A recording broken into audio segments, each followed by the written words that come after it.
Happy day everybody, my name is Jeremy and this is Barbecue Elementary. And today I'll be whipping up some flanken-style beef ribs on the Weber Kettle with some chimichurri to dip. Let's go.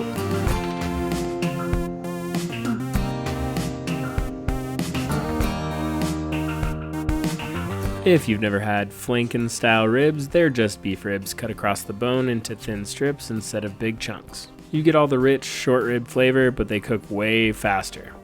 And if you've never tried chimichurri, it's an Argentine sauce loaded with fresh herbs, garlic, and vinegar, which is perfect to pair with grilled meat. And the longer it hangs out, the better it tastes. So that's where I started. First off, I finely chopped about half a cup of fresh parsley. You'll want to get these as small as possible, so don't be afraid to take your time. Then I moved on to do the same thing with about a quarter cup of fresh oregano. In this step, just make sure to pull the leaves off the sprigs. You don't really want any tough stems in your chimichurri.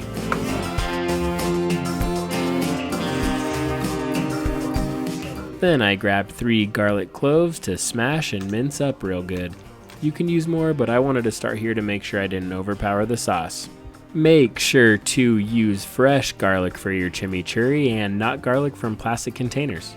If you are using garlic from plastic containers for your chimichurri, then get bent. Then I added half a teaspoon of red pepper flakes onto the counter. Then I added another half teaspoon of red pepper flakes into the bowl. Then after inspecting the cumin jar closely, I added a quarter teaspoon of its contents not onto the counter, followed by 3/4 of a teaspoon of kosher salt and about a half of a teaspoon of fresh cracked black pepper. Then I quickly stirred in 2 tablespoons of red wine vinegar.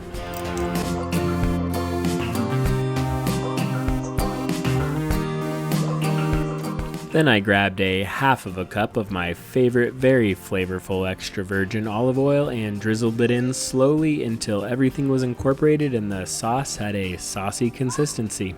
Once finished, you'll want it to sit for at least 30 minutes in the refrigerator. With the chimichurri done, it's time to move on to the main event. I snagged a little under a half a pound of these flanken ribs and patted them dry with a paper towel to prep them for seasoning.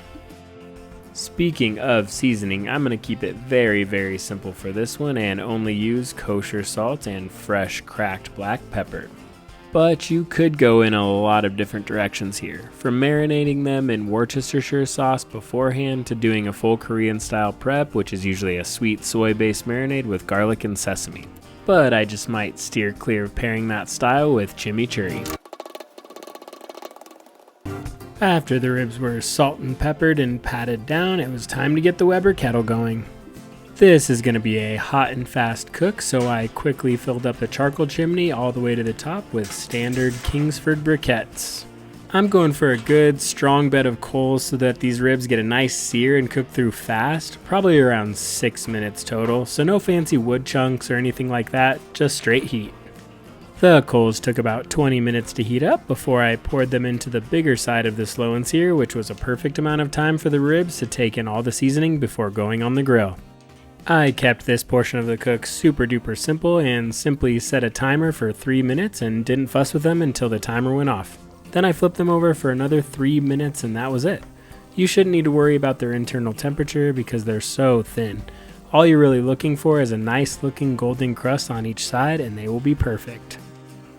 As for mine, they turned out exactly how I wanted on the outside. The color and sear looked amazing. So for grading, I'll give the cook portion an A.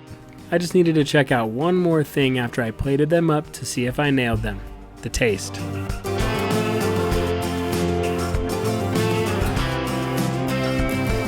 So of course I grabbed my favorite looking rib section, the one with the perfect char, and slathered on a good amount of that chimichurri that I let come up to room temperature. That part is key. Cold chimichurri straight out of the fridge will dull some of those flavors.